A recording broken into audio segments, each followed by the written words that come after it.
Good afternoon, everyone, and thank you for being here.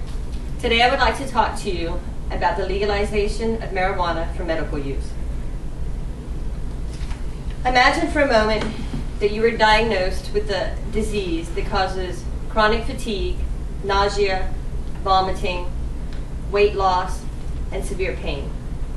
The doctors have done everything they can with prescription drugs to help you. They come to you and say, well, there is one thing that's been known to help, but it's not legal, and that would be marijuana. Wouldn't you like the opportunity to use this to help alleviate the pain and the symptoms caused by your illness? My father, when I was very young, was diagnosed with cancer. Every day he struggled with pain, nausea, weight loss, and no prescription drugs helped. To help ease the pain and suffering that certain patients go through, marijuana should be made a legal prescription drug. So today I will be talking to you about what marijuana is, different patients in need of marijuana, and the opposing sides. According to the National Institute on Drug Abuse, marijuana is a dry, shredded green and brown mix of flowers, stems, and seeds and leaves derived from the hemp plant Cannabis sativa, with the main active ingredient THC. A hemp plant is a valuable natural resource, and THC has a mild to moderate analgesic effect, and cannabis can be used to treat pain. Marijuana is used because its primary ingredient, the THC, may induce relaxation and heighten the senses. So now let's look at types of patients that would benefit from the use of marijuana. There are many different conditions that would benefit with the use of marijuana, such as arthritis, glaucoma, multiple sclerosis, Parkinson's, AIDS wasting syndrome, and cancer.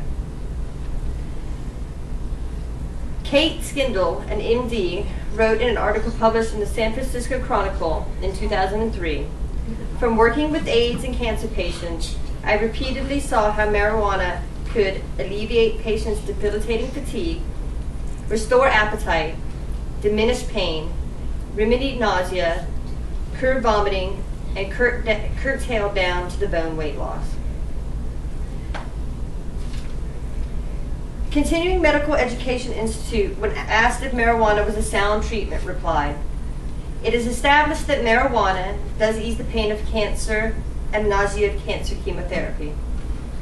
It is a medically sound treatment."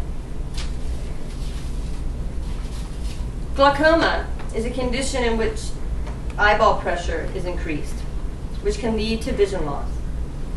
Smoking marijuana reduces the pressure in the eyes. Your doctor can prescribe other medications to treat glaucoma, but these can lose their effectiveness over time, according to LiveScience.com. Greg Scott, who tested positive for HIV in 1987, sees marijuana as a vital part of his treatment. Most AIDS sufferers will contract several ailments during the course of their illness before finally succumbing to one of them. The traditional medications used in both their treatment and prophylactics or prevention cause a wide range of side effects, including loss of appetite, nausea, headaches, depression, pain, disorientation, and fevers. Virtually the only medicine capable of treating the entire spectrum of side effects without causing harm to the user is marijuana. Dr. Douglas Ward, an AIDS specialist in Washington area, says that many of his patients smoke. "I would prefer they use an approved anti-nausea medication, but if they have side effects or if marijuana is simply more effective, then it's fine with me." Lastly, I would like to talk to you about some of the oppositions towards legalizing marijuana. Opponents of medical marijuana argue that it's too dangerous to use and lacks FDA approval, and the various legal drugs make marijuana use unnecessary. They say marijuana is addictive and leads to harder drugs. It can cause injuries to the brain, immune system, and the lungs. They say that medical marijuana is a front for drug legalization and recreational use. However, according to the National Institute on Drug Abuse and Bureau of Morality Statistics, marijuana is attributed to 0 deaths. In the entire world history, there has never been a single human death attributed to a health problem caused by smoking marijuana. Some people are concerned that if marijuana is legalized, that there will be an increase of use among children and teens since marijuana is no longer seen as a bad drug. The risk is present in all prescribed drugs. The implications involving someone who is not prescribed pales in comparison to the need of the patient's cases. Cancer alone is diagnosed in 11,714,000 people. According to physicians, you cannot overdose on marijuana, but aspirin, an over-the-counter drug, consumes the lives of 500 people a year. So I need to wrap it up today, so I'd like to thank all of you for being here today.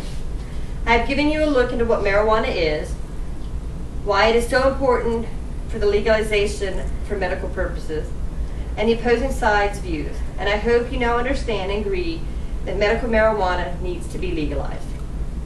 As you leave here today, I would just like you to stop and think, what would you want to do for your mother, your sister, your wife, or friend if they were suffering and the only thing that could help was marijuana?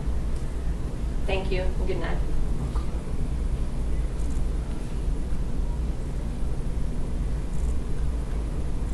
Are you done? Mm-hmm.